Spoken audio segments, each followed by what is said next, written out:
Hey guys, thank you for coming again. This is our tea talk from Chinatown Soup Tea Club. And today we have the pleasure of having a good friend, Solomon. Solomon runs a company called Ivy Hermit. I don't know what that means, but he will explain to us what that means. And I've been tasting Solomon's cold brew tea, which is the main idea of what this brand is to cold brew and to have easier access to tea. Rather than doing this, we can just have a bottle of it. So, as you know, every time we come in and have tea, we're gonna pick a tea and then we're gonna go into the talk and let the tea kind of bring us the flavor coming out of our conversation. So, tell us a little bit about yourself, Solomon. I know that you started this company how long ago? We just crossed our 2-year anniversary. Congratulations. And so, just because I'm from a graphic background, more of advertisement, so why do you want to do this?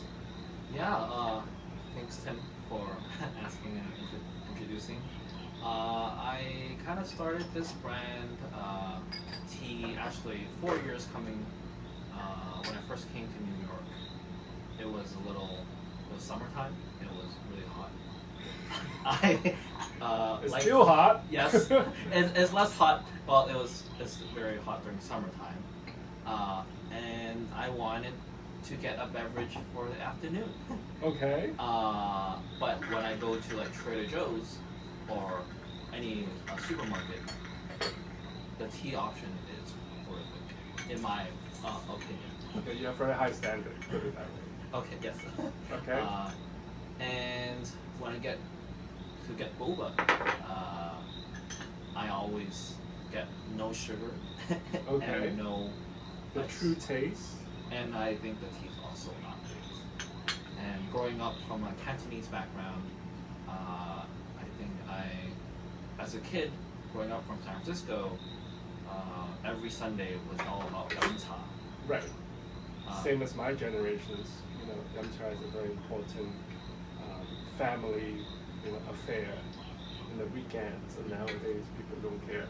They do yum-cha at night. So, yeah. So you have a deep understanding of Cantonese tea drinking through dim sum, I would say, from that beginning. So your standard of appreciating tea is much more pure, in a sense, right? Cool. All right. So what did you bring us today? Yes, I brought us today actually a yellow tea. It's a little bit more rare. When I say rare, it's just I wasn't aware of its existence until 2 years ago. I went to Chengdu. Chengdu. Yes. Okay. So, wow. So you learned yellow tea from Chengdu.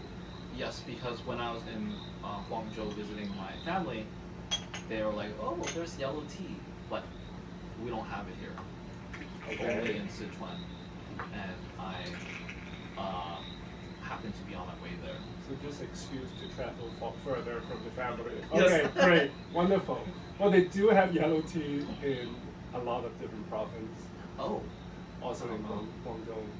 Okay. Yellow tea. Well, yellow tea is just a process, Mhm. right? So, well, today we're gonna start our tea. I will let you take a smell and take a look at it and see what do you think.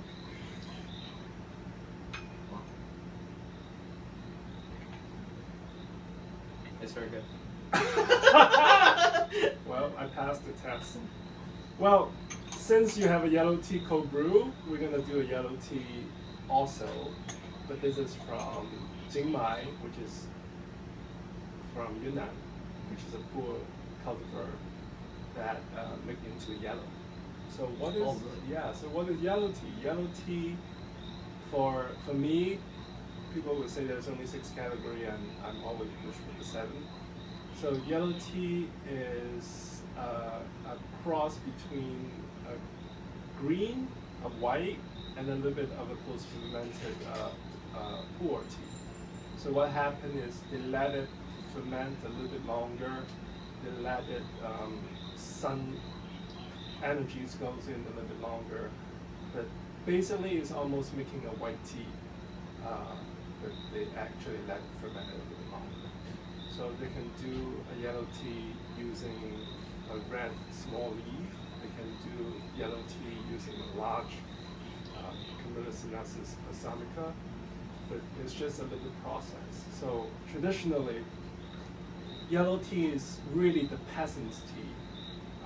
Peasants is a bad word, but it's or we call it farmer's tea because usually it's because when the farmers are producing your first harvest or more expensive products, they will let the lesser leaf put aside because they're going to concentrate on producing the cash crop first. They let it to do it later. So that happened and that became a fermentation and a little bit of oxidations, of course. So they would finish what the priority is, and then they would go into we call the leftover, and then they would make the yellow tea. And they don't usually sell it. They usually just use it to drink for themselves. Oh. That's why they don't put so much like care per se to do a very certain kind of idea of like a high-end green or high-end pour or whatsoever. They use it for themselves. So a lot of people will say, oh, yellow tea is secondary, but it's not, because if you have intentions to actually make yellow tea of it, it's have a very different flavor. I always thought that yellow tea is almost like orange wine. So it's a little bit more funkier. Yes. There's a little bit more, unexpected fermentations. It really depends. But also is something I feel more organic in a way. So if people are into yellow wine, they would have a very good understanding of a yellow tea just by tasting it. So here is our first brew. There you go. So the color of the yellow tea is almost like a oolong, medium low fire oolong tea, right? So let's try it. And now of course we'll compare with that high end thing.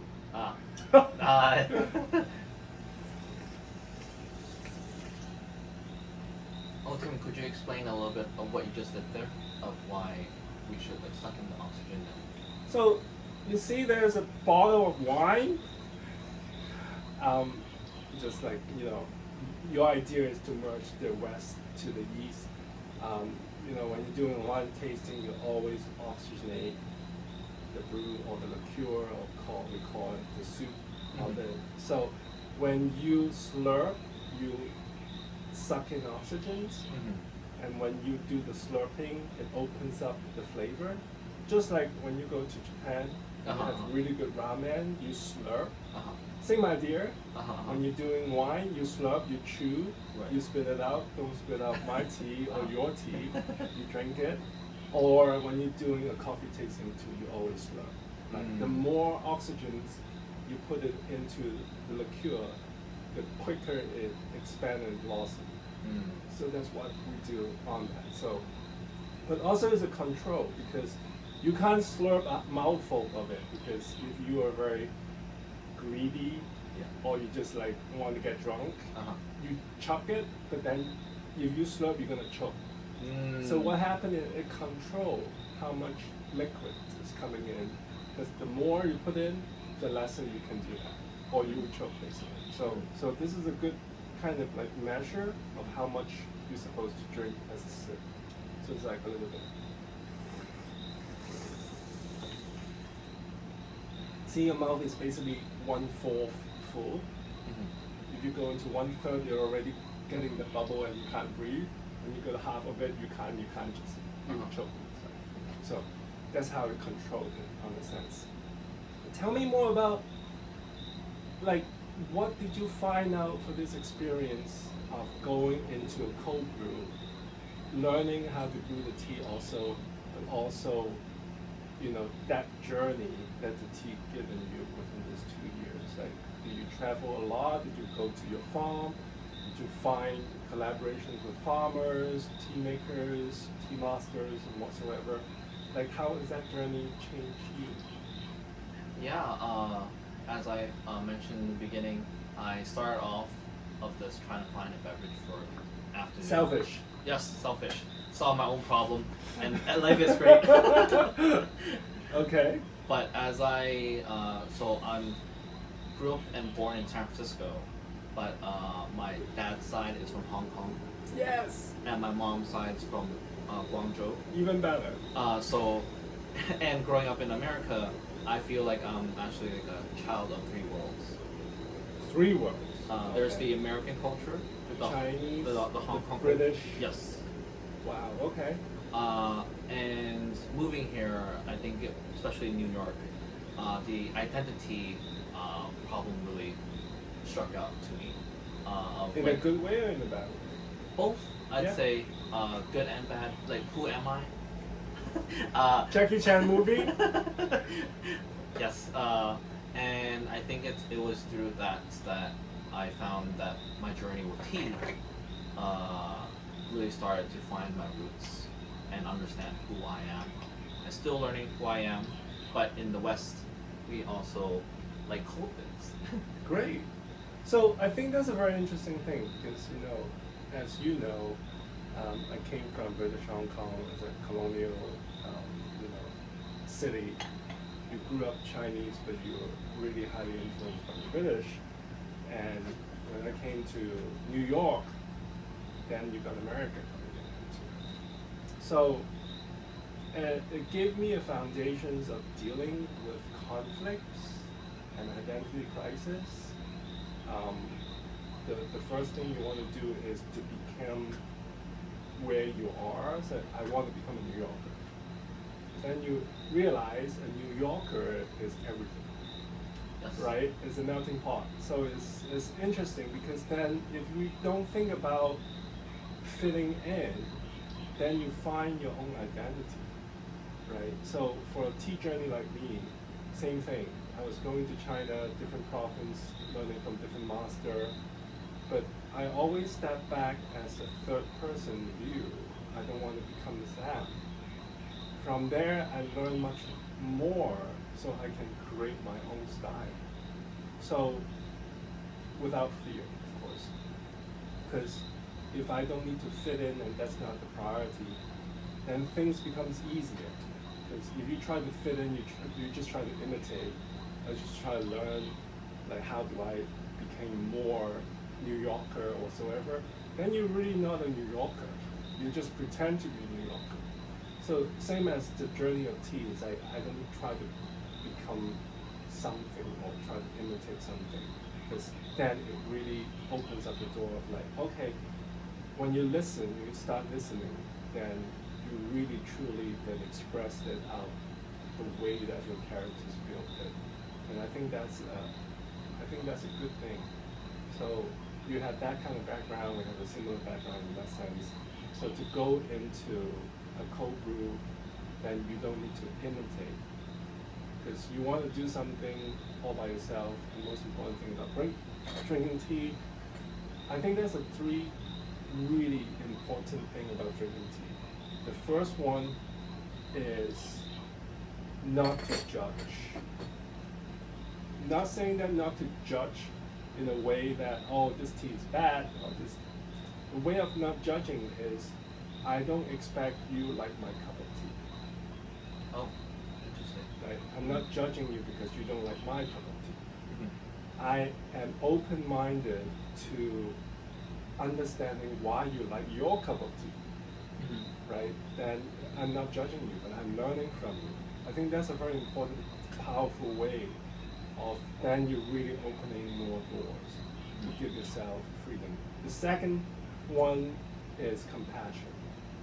Compassion is understanding that sharing is the best way of drinking tea. Yes. If I have a very, very good pot of tea and I'm drinking by myself, I usually cry. It's like, what? Like, it's kind of sad, but people kind of sometimes do that to understand how bad that is. But tea is for sharing. And I think the most important part of it is to share it. Just like today you brought us a yellow tea, and I share it with you with my hot yellow tea here. The sharing part is the most important thing I think the Camillus sinensis, the tea leaf, gave us.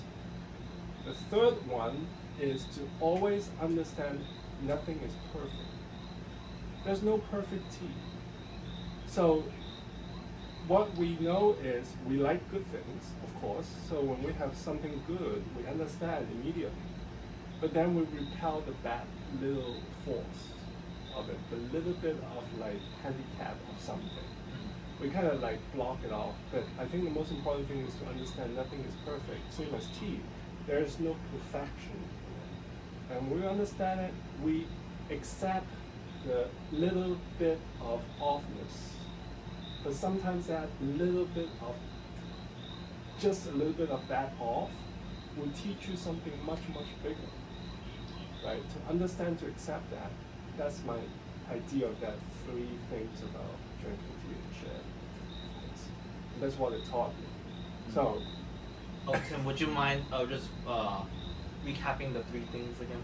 so compassion, sharing, right, and no judgment, right? But also the judgment was going from the first one to the last one is also nothing is perfect, right?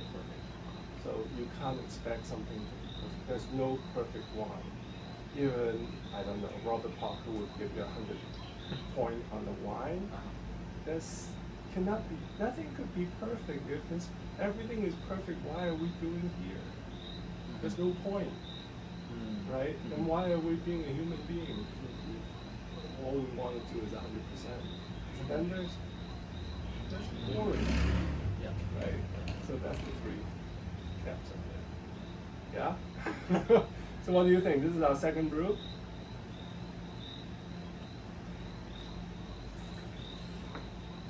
The first impressions that I have from your products is, oh my God, this is like coming from California. It seems like they're from Napa Valley or Russian River or whatsoever, that kind of thing. And you know, it's immediately say, great marketing, right? Secondly, is like, okay, how is this guy gonna do all this cold brew?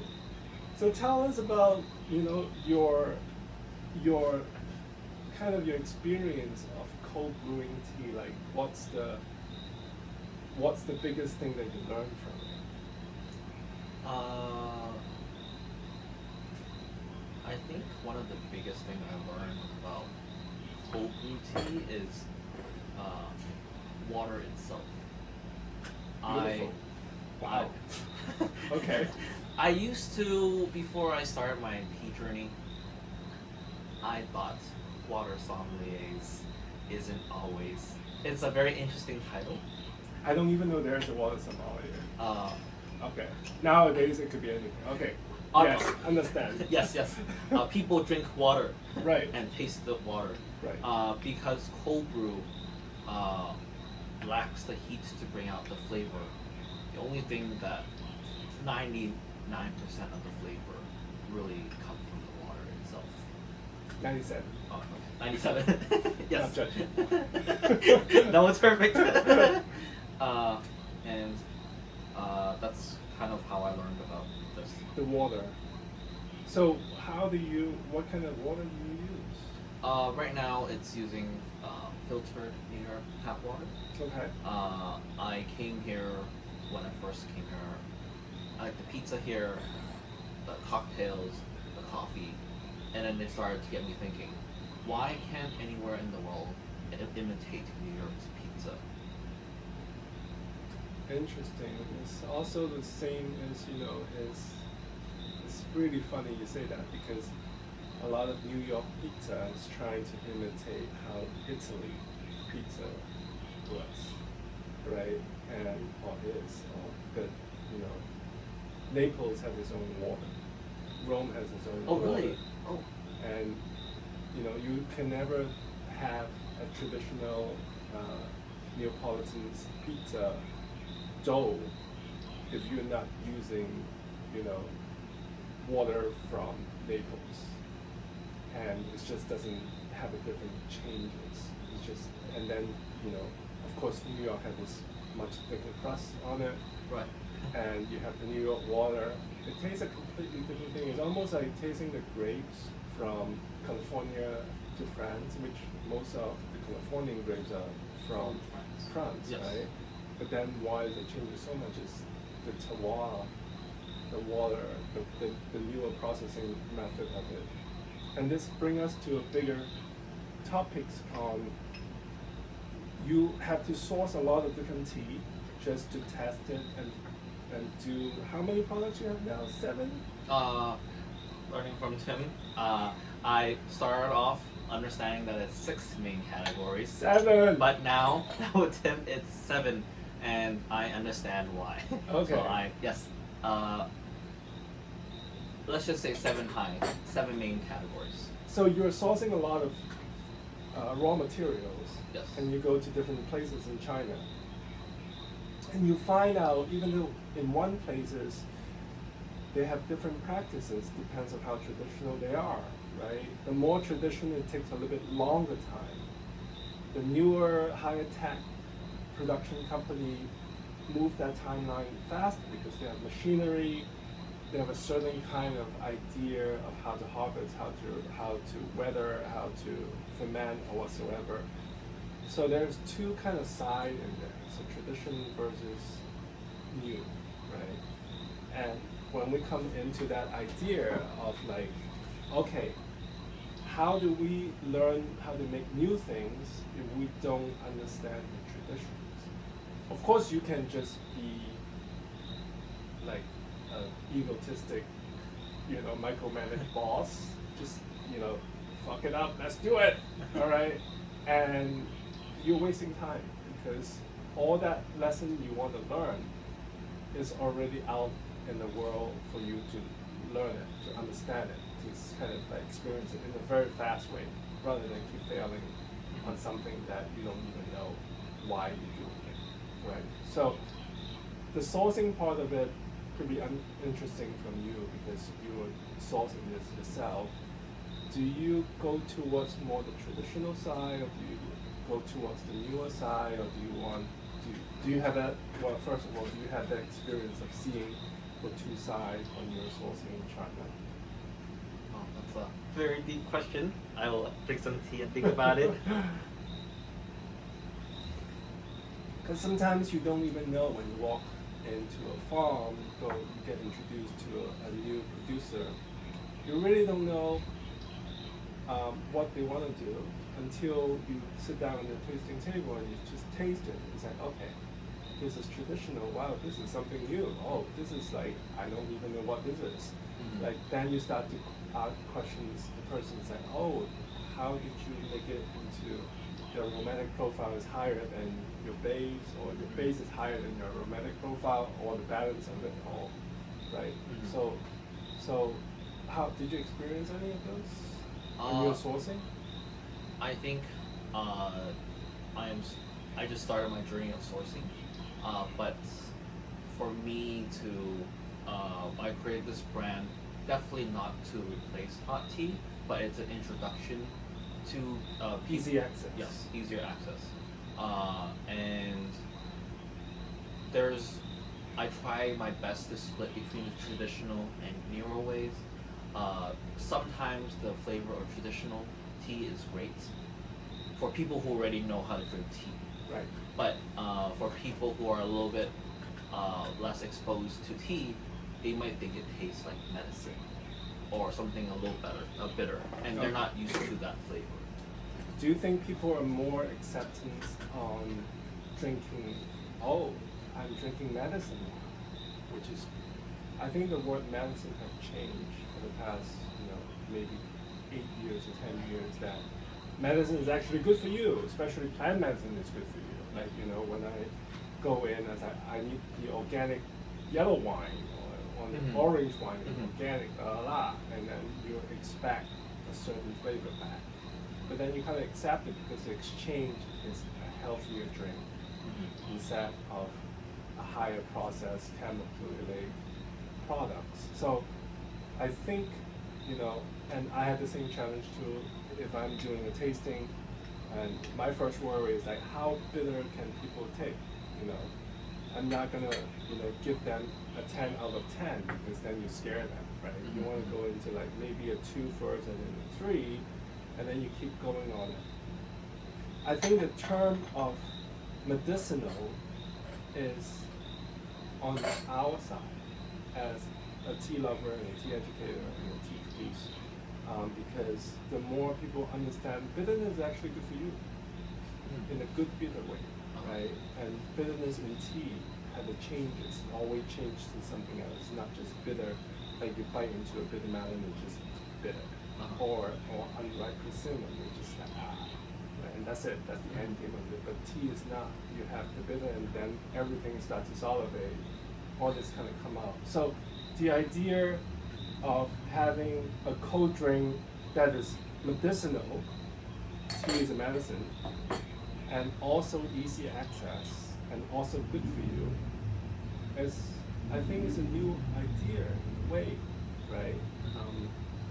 I told you the first time when I met you, when you bring the product, it's like, well, the Japanese did it very, very well.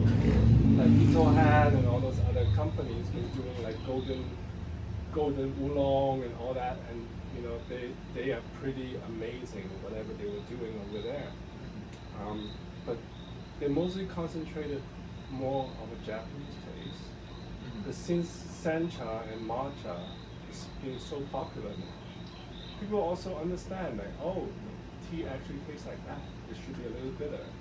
Except those people that do like, matcha latte with like cinnamon and pumpkin seed in it. I mean, that's just a different kind of thing. That's like a chai tea. So I think it's a great time to push in that idea that tea is medicinal. So why are we afraid of it? Or why do we worry about how it tastes for your previous judgment of bitterness is not good for you? Right? So that's a whole new kind of world that opens up that, oh, bitterness in this way could be rewarding, and that's why I think this is an interesting thing, because you're doing very pure, you don't add sugar in it, you don't add other kind of chemicals in it. It's really how the tea is supposed to taste like. Sometimes you might add some flour, which is okay, it's the same, it's a traditional thing. Jasmine tea is a very interesting thing, and it's a great thing also. So what is the 6 products you have now? 7. 7. So it starts off with the transfer milk tea as Camellia sinensis. That's kind of how I started my journey. And it starts off with the least oxidation to the highest amount of oxidation, and post-fermented. So there's green tea to start off, white, yellow, oolong, red, and black. And you're doing pour as experiment? I'm having pour as the very last because I haven't found. I think I found a good pour, but pour then separates into raw and ripe pour. So that's kind of something I'm still exploring, especially the ripe pour. To cold brew a ripe pour. That's black tea, basically. Yes. Yeah, because it's fully kind of highly fermented. So that's still something that's interesting because it's very earthy, right? Sometimes it's over earthy. It's like a swamp sometimes. You get a really bad pour. So that could be a challenging thing to do. And so what kind of like, if you're exploring different kind of cultivar, have you explored different kind of water also? Besides good old New York? Yes, I would say very fortunate throughout my tea journey. Great thing about cold brew tea is when I have a chance to travel, I cold brew the tea. And from there, I have New York as a baseline, and I've actually found Austria's water to be even better than New York. And when you understand the logic of how Austria gets its water, Mountain.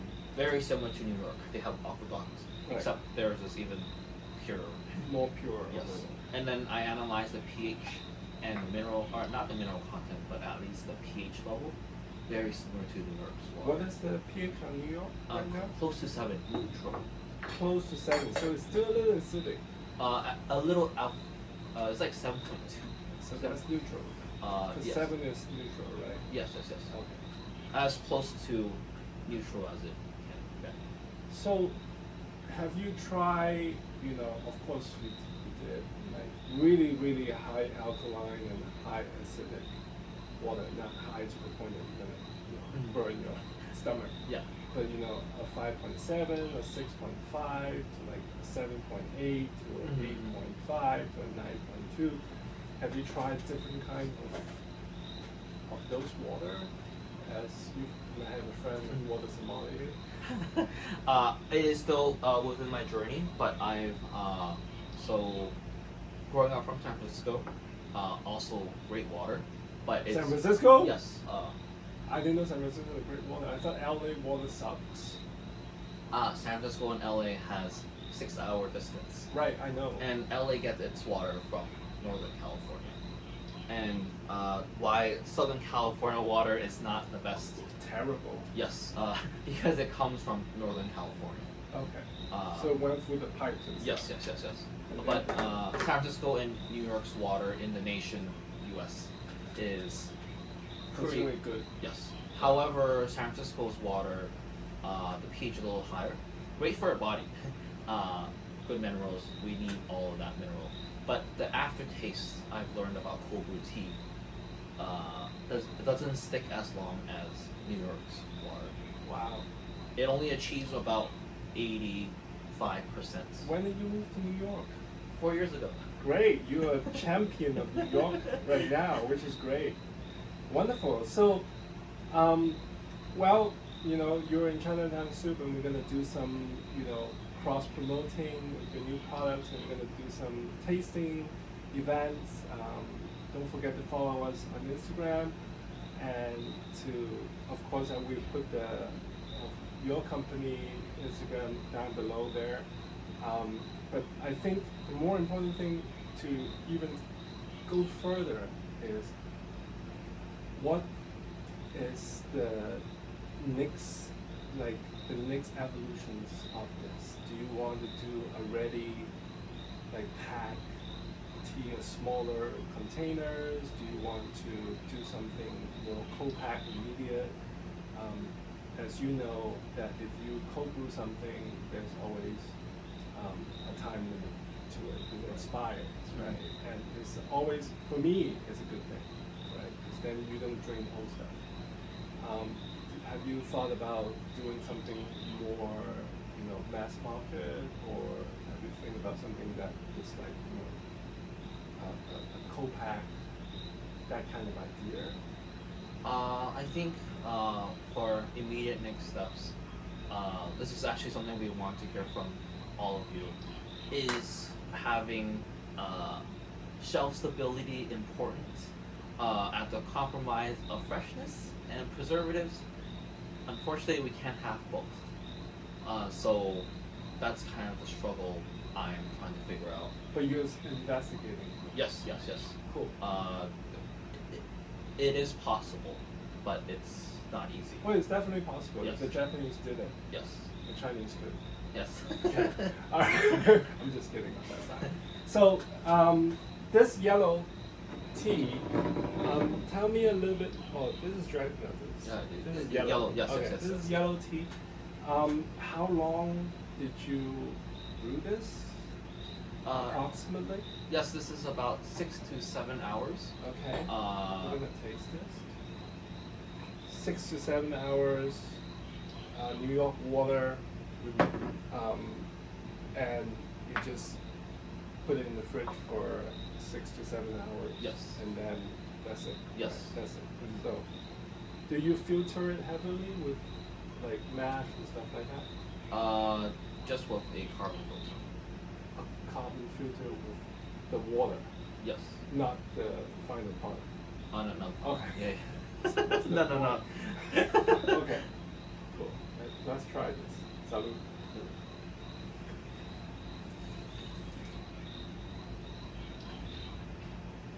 This is is a great refreshing drink.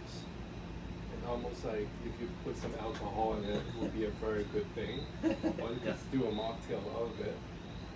Of course, you put some flowers in it, Yes. or the yellow tea, which is experimental things to do. Mm-hmm. I love it. I like the refreshing flavor to it. Tim, as a tea expert, I'd love to ask what flower do you taste? Oh, immediately I thought it's jasmine, but it's not.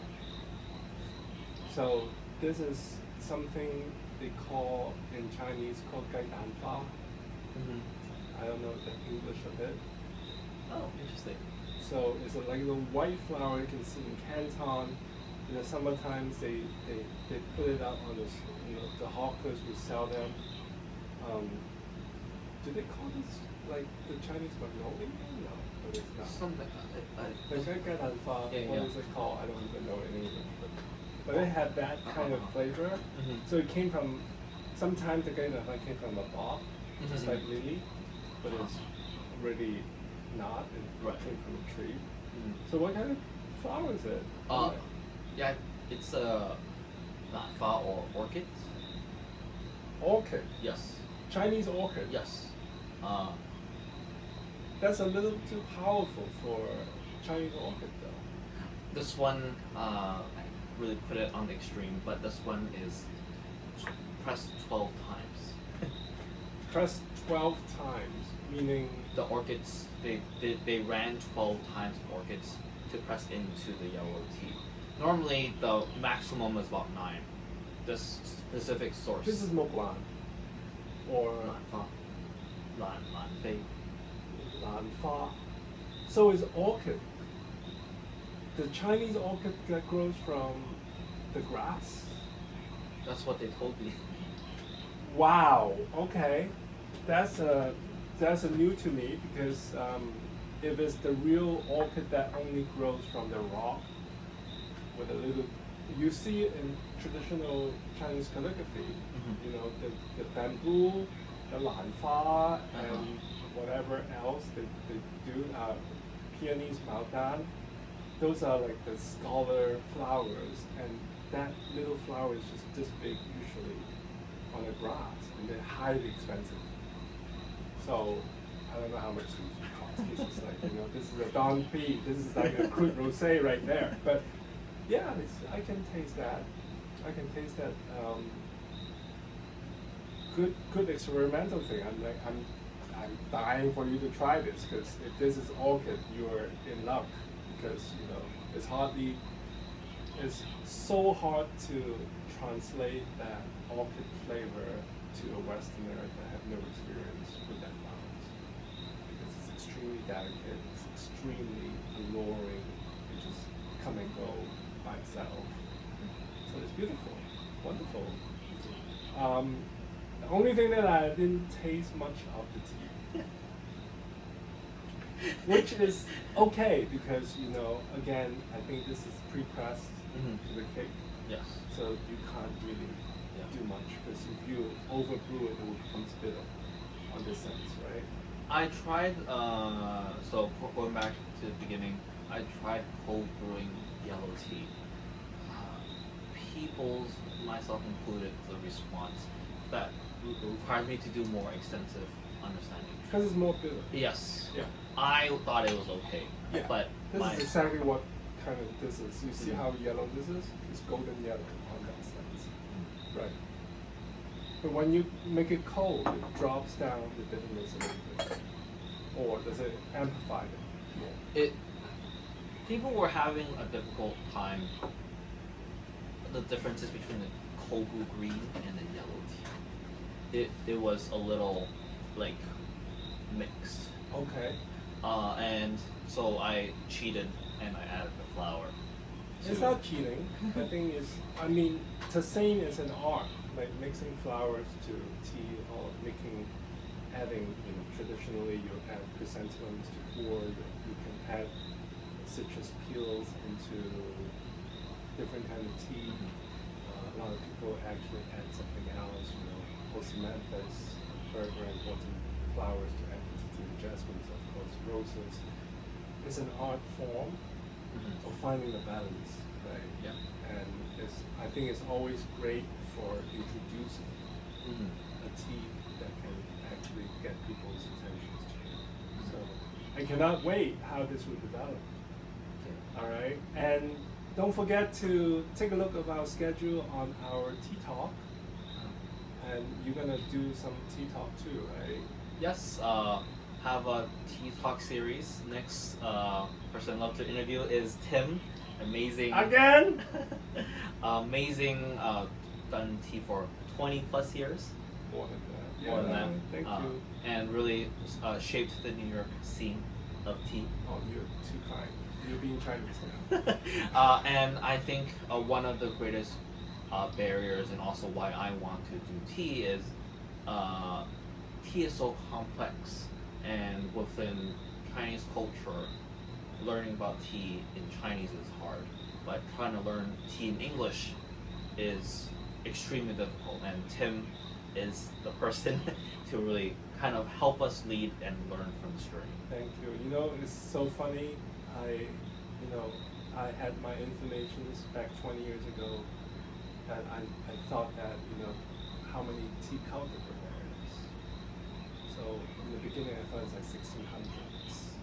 You know how many cultivars there is nowadays? Just like from last week, there's a report out of it. You know how many different kind of community there is. Only community sentences. Yeah, tea. Yeah. Cultivar. Oh, my definition was only 1200, but 6,800. really, I was like mind blown. wow. Because like, think about one plant has 6,800 different types coming out from. That's of course including different processing also, right? But it's not about the cultivar, it's about the processing and the cultivar mixed together. 6,800. How can you even learn it? Like we have what? How many characters in ABC? In 37 or whatever. 26. 26, right? It's like 6,800 different kind of tea. So, and it's a great thing because then we'll never get bored. So hopefully, eventually we will have 1,000 different kind of Ivy Hermit on it, and we'll keep moving on for that. Well, cheers. To this. Cheers. Great success, Thank you. and keep on exploring. Thank you. Well, thank you for joining us.